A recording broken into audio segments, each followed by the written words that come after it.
Reni, aku minta maaf, ini keputusan yang sangat berat buat perusahaan. Tapi kamu pasti juga sudah merasakan bahwa kondisi kantor makin memburuk.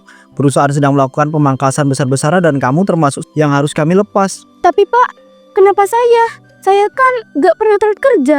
Saya selalu selesaikan tugas tepat waktu. Bahkan lembur pun saya jalan tanpa pernah mengeluh. Apa nggak ada pertimbangan lain, Pak? Aku paham kamu itu bekerja keras. Tapi bukan soal itu, ini murni karena efisiensi. Kami harus pilih orang-orang yang pekerjaannya masih sangat dibutuhkan dan sayangnya divisi kamu itu termasuk yang terkena dampaknya paling parah. Ini keputusan dari pusat, aku pun nggak bisa berbuat banyak. Jadi, setelah semua waktu dan tenaga yang aku berikan, akhirnya cuma begini cara perusahaan mengucapkan terima kasih. Pak, aku baru 2 bulan jadi janda. Hidupku baru aja mulai tertata lagi. Dan sekarang semuanya harus berantakan lagi. Aku mengerti kamu sedang dalam masa sulit, Ren. Tapi percayalah, ini bukan akhir dari semuanya. Kamu masih muda, masih bisa bangkit dan menemukan jalan baru. Aku pribadi akan kasih kamu surat rekomendasi kalau kamu itu membutuhkan. Tapi per hari ini kamu sudah resmi tidak lagi bekerja di sini ya. Baik, Pak. Kalau itu keputusan perusahaan, aku terima. Tapi jujur aja, rasanya sakit banget. Aku pergi dulu ya, Pak. Reni adalah seorang janda yang ditinggal suaminya. Dia bekerja di perusahaan untuk memenuhi kebutuhan hidupnya. Namun dia bingung karena dia sekarang sudah dipecat. Kenapa sih hidup selalu begini?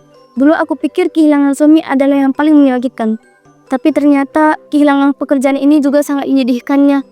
Dulu, tiap akhir pekan aku bisa belanja sesuka hati.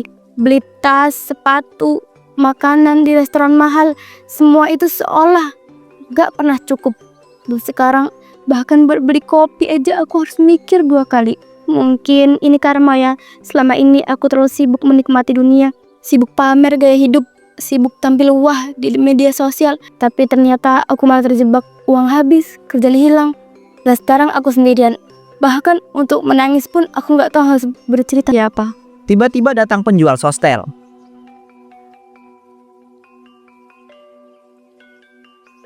Bu, sostelnya bu, baru mateng, masih hangat dan enak banget nih. Mau coba 1 tusuk bu? Lagi gak mau makan, jangan ganggu aku, bisa gak? Lagi pengen sendiri sekarang. Maaf bu, saya kira ibu itu lagi butuh cemilan. Kadang makan enak itu bisa bikin hati tenang loh. Aku gak lapar, dan aku gak butuh cemilan. Kenapa kau maksa banget sih? Saya itu gak maksa bu, cuma khawatir lihat ibu itu duduk sedih sendiri dan tadi jadi pengen bantu. Gak usah sok peduli, urus aja daganganmu sendiri. Saya memang cuma pedagang bu, tapi kalau bisa bantu orang walaupun sedikit saya selalu mau melakukannya kok.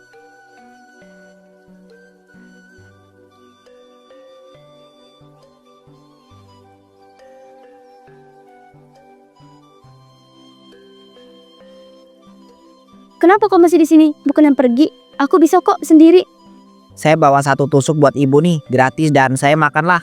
Ini gratis dari saya, makanlah. Siapa tahu bisa sedikit menghibur.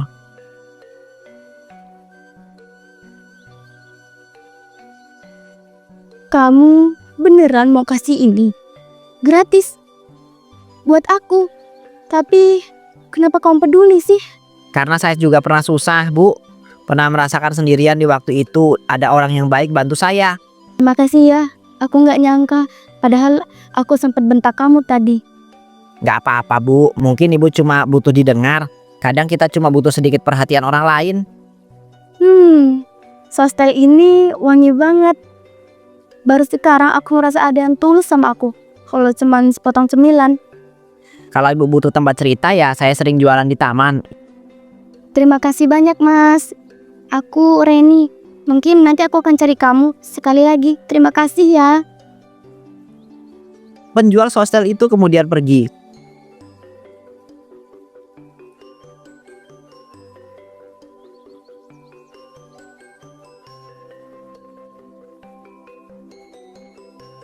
Karena dipecat dan tidak ada pemasukan, Reni memutuskan untuk membuka usaha. Aku harus mikir sekarang. Hidup gak bisa cuma duduk diem. Uang tabungan makin tipis. Pengeluaran tetap jalan. Aku gak bisa terus-terusan berharap ada keajaiban. Aku harus cari cara biar bisa tetap hidup dengan layak. Tapi aku bisa apa? Skillku cuma kantor. Aku gak bisa masak, gak ngerti jualan. Tapi aku harus mulai. Mungkin aku bisa tanya Lilis. Dia kan dulu pernah buka usaha juga. Siapa tahu dia punya saran bagus.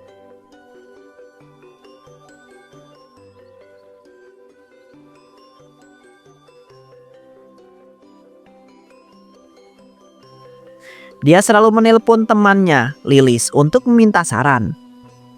Halo Ren, lama gak dengar kabar kamu. Gimana kabar kamu sekarang? Hai Lis, aku lagi bingung banget.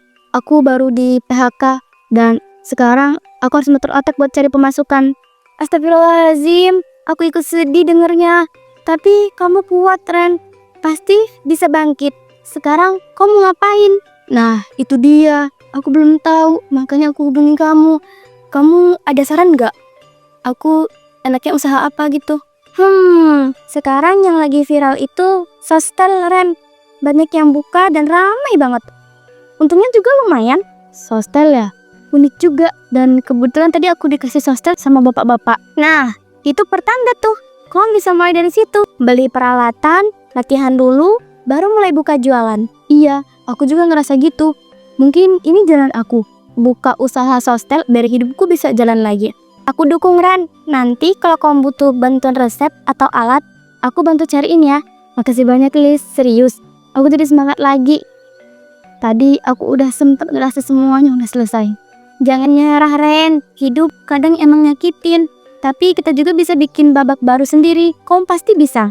Iya, aku mulai dari sini. Dari tusuk sostel kecil ini akan jadi langkah pertama dalam hidup baru aku.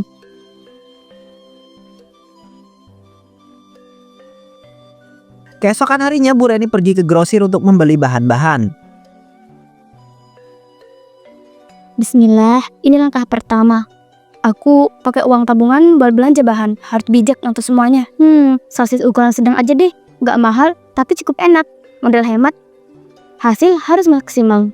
Telur juga penting. Aku butuh yang kualitasnya bagus. Biar rasa sosisnya tuh makin mantap nanti.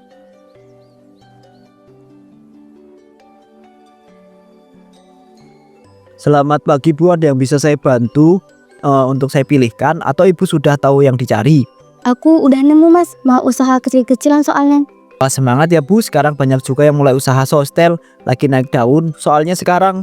Iya, aku juga denger itu, makanya aku coba mulai. Siapa tahu bisa bantu aku bangkit lagi. Semoga usaha Ibu itu lancar ya. Kalau butuh stok rutin bisa langganan di sini aja biar gampang nanti. Wah, boleh juga. Aku catat deh nomor tokonya. Nanti kalau udah jalan aku balik belanja di sini lagi. Baik Bu, total belanjaan Ibu itu jadi 125.000. Mau dibayar tunai atau pakai transfer? Aku bayar tunai aja ya Mas. Ini uangnya, semoga belanjaan ini bisa jadi awal yang baik buat aku.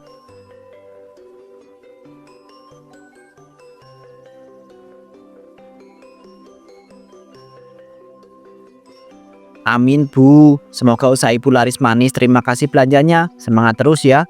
Terima kasih juga ya Mas. Doain aku ya. Aku pengen hidupku pelan-pelan balik normal lagi.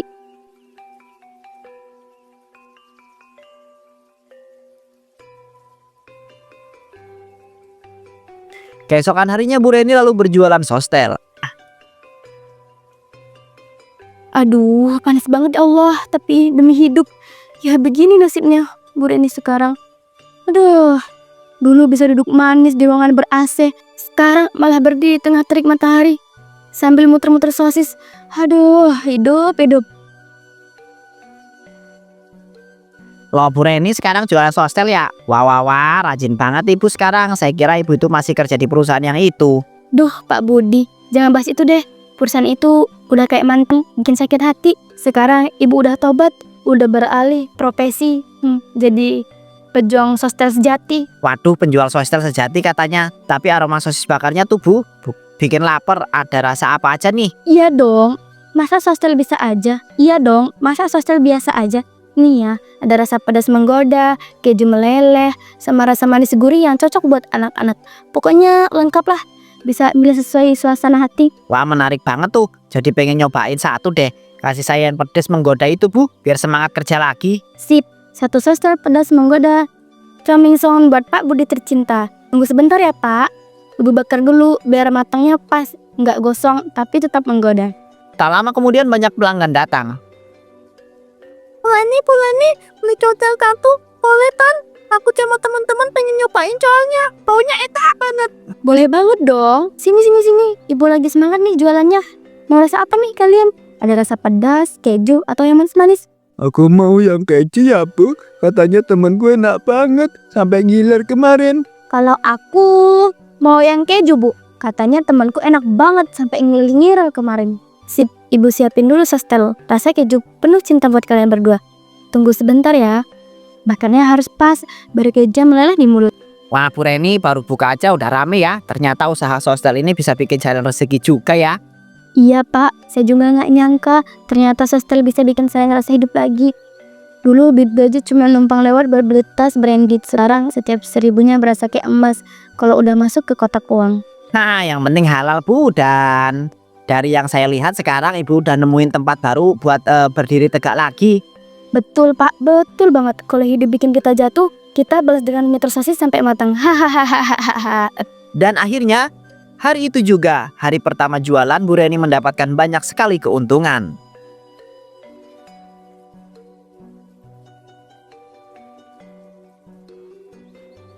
100, 200, 500, 700.000. Astagfirullahaladzim. Ini baru sehari dong. Jualan sostel udah bisa dapat segini banyaknya. Gila sih, bener-bener cuan ngebul ini mah. Coba-coba ya, siapa tahu nembus tas lucu. Kan udah lama banget gak beli tas baru. Tiba-tiba iklan tas merek muncul di layar HP-nya. Modelnya elegan dengan harga yang sangat mencengangkan. Astaga, ini tuh tas edisi terbatas yang kemarin sempat viral itu. Waduh, warnanya bikin aku pengen peluk tas ini sampai ketiduran. Tapi harganya segini, 2.900.000. Ya ampun, ini mah kayak nyewa kamar sebulan. Kalau aku maksa beli sekarang, uangku langsung habis. Besok mau makan apa? Mau makan pakai apa? Masa iya makan sosis mentah sendiri? Tapi kalau aku bisa jualan lebih banyak, kalau bisa narik pelanggan lebih banyak lagi, siapa tahu 2.900.000 itu bisa aku dapetin cuma 2 hari dagang. Kan bisa, asal caranya itu.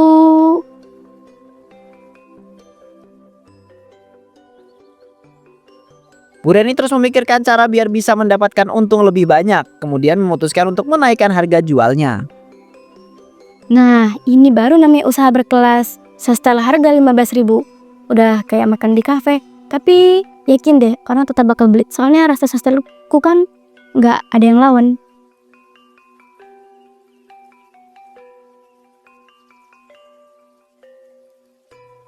Bu Leni, antum mau beli 2 tucuk yang keju kayak kemarin ya Bu? Waduh, Rika sayang. Sekarang harganya udah beda ya. Udah naik dikit. Sekarang 1 tusuk jadi 15.000. Tapi tenang, rasanya tetap kelas atas. Hah? 15.000? Tapi kemarin cuma 8.000 Bu, kok mahal banget sekarang? Iya dong, ini bukan sembarang sostel. Sekarang pakai bumbu rahasia baru yang lebih myo. Sosnya juga udah upgrade, katanya sih impor ini. Nggak jadi deh Bu, aku beli permen aja di warung Umi. Permen 200 perak bisa dapat 7. Aku juga Bu, jajal ya, yuk kita main dulu aja. Ya sayang, ibu juga butuh berkembang dong. Namanya juga usaha. Kalau mau yang enak harus lebar lebih. Mereka pun berdua lalu pergi. Maaf Bu Reni, gerobaknya makin kece aja hari ini. Tapi tadi saya dengar dari anak-anak katanya sekarang harganya naik ya. Iya Pak, sekarang 15.000. Tapi bener deh, rasanya lebih mantap, porsinya lebih jumbo, dan ya lebih instagramable juga. Cocok buat yang mau makan sambil gaya. Tapi Bu, ini kan perkampungan, gaji harian warga di sini aja nggak tentu. Kalau harganya naik drastis gini, takutnya orang jadi enggan beli Bu. Ya, kalau gitu sih mereka bukan target pasar saya, Pak. Ibu kan sekarang mau naik kelas, masa jualan murahan terus? Ya sudah deh, semoga tetap laris ya Bu. Tapi menurut saya kadang-kadang yang setia itu lebih penting dari sekedar harga tinggi. Namun rupanya itu adalah sebuah kesalahan, karena harga yang sangat mahal, banyak orang yang tidak mau membeli lagi.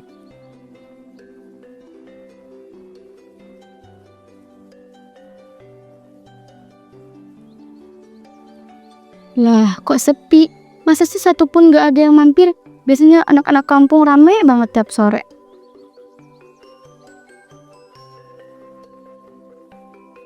Dan itu berlangsung selama berhari-hari, menyebabkan semua stok sosis milik Bu Reni akhirnya busuk. Ya ampun, ini semua sosis yang dulu aku beli ke semangat-semangatnya naik harga.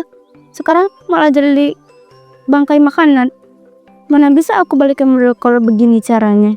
Astagfirullahaladzim, ini sih udah bukan sosis. Ini udah kayak daging bangkai. Tapi ini juga modal dan aku udah gak punya uang buat beli bahan baru. Aku harus mikir, harus cari jalan. Masa iya semua ini dibuang? Sayang banget, ini sosis masih bisa diselamatkan kan ya? Toh nanti kalau udah dibayar, toh nanti kalau udah dibakar baunya hilang, bumbunya juga bisa nutupi rasa aslinya. Iya bener, ini bisa diselamatkan. Selama bentuknya masih utuh, masih bisa ditusuk dan bisa dibakar. Kenapa enggak? Ini bukan penipuan. Ini cuma strategi bertahan hidup. Kalau aku buang semua ini, aku bakal benar-benar bangkrut. Mana bisa beli tas impian gitu nanti.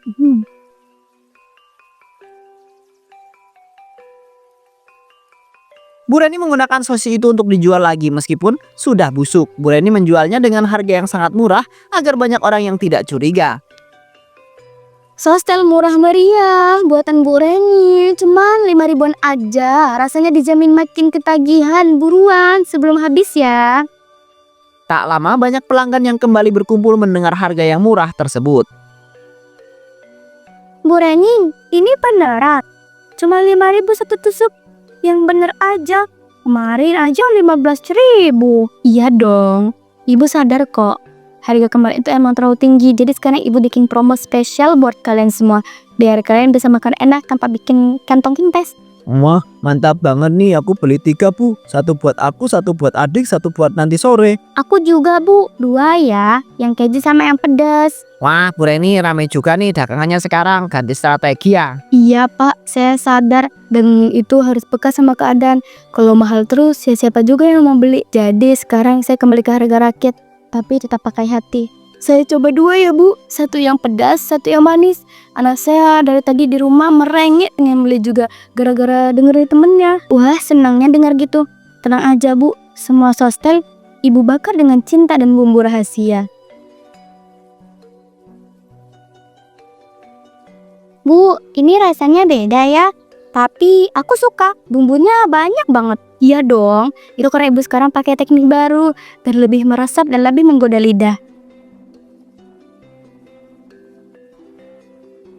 Memang agak unik ya rasanya, tapi karena murah dan lapar tetap aja enak-enak aja sih. Haha.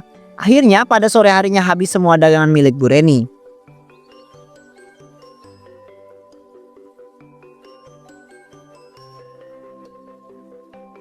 Habis juga akhirnya sosis itu gak jadi bangkai, malah jadi uang.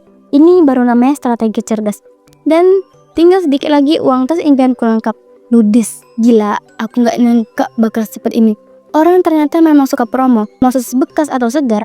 Kalau udah murah dan bumbunya rame, pasti laku keras.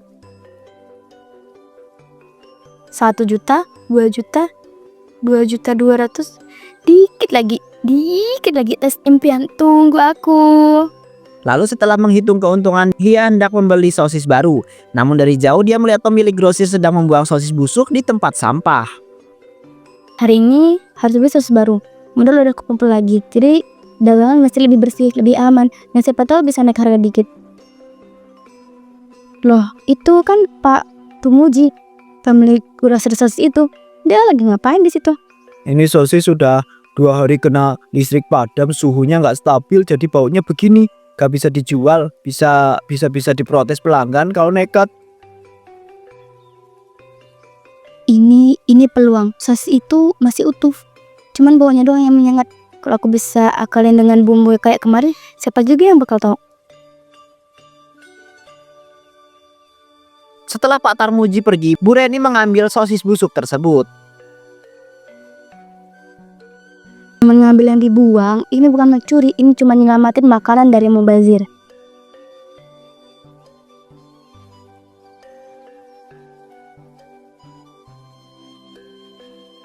Ayo cepat sebelum ada yang lihat. Gak boleh ada yang tahu, gak boleh ada yang curiga. Ini rahasia dapur Bu Reni. Demi hidup, demi tos impian, sosis gratis, cuan maksimal. Ini namanya manajemen risiko dan efisiensi pengeluaran. Bisnis cerdas gak selalu harus mahal kan?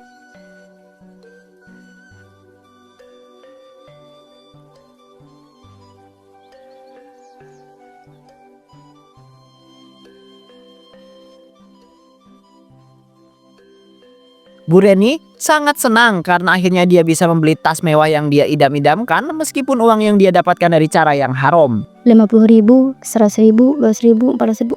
Astagfirullahaladzim, ini sih udah hampir 1 juta lebih. Padahal modalnya cuman plastik sosis dari tong sampah. 2.900.000. Dulu cuma bisa mimpi, sekarang tinggal klik doang, tinggal tunggu dateng, tinggal pamer ke tetangga. Ya ampun, tis ini bukan cocok banget sama gaya ibu yang sekarang. Besok aku transfer, udah nggak ada alasan buat nunda. Aku udah kerja keras, aku udah pinter ngatur dagangan, aku udah belajar bahwa dunia ini nggak peduli kamu jualan apa, yang penting untung. Bu Reni men-check out belanjaannya itu. 1 klik untuk mimpi yang tertunda. 1 tes buat ngebuktiin kalau hidup nggak akan menginjek orang terus-terusan. Akhirnya aku bisa juga ngerasain punya barang bagus. Biar semua orang tahu Bu Reni bukan janda menyedihkan. Bu Reni bisa jadi apapun yang dia mau.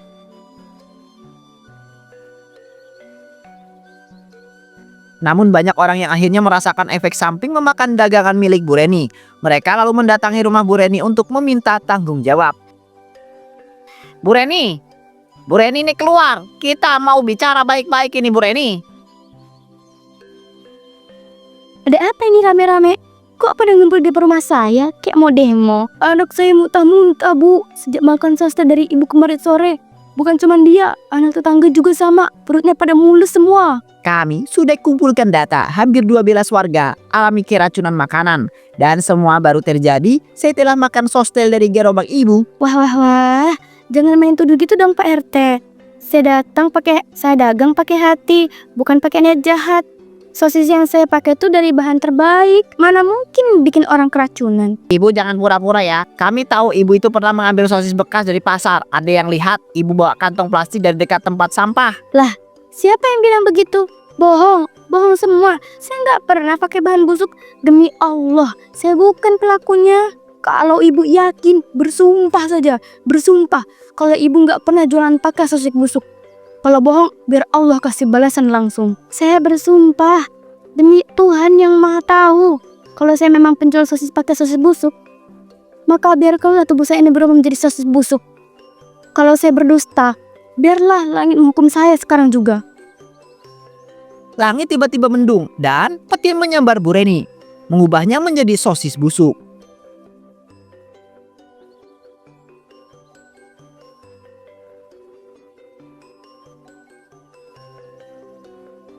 Astagfirullahaladzim.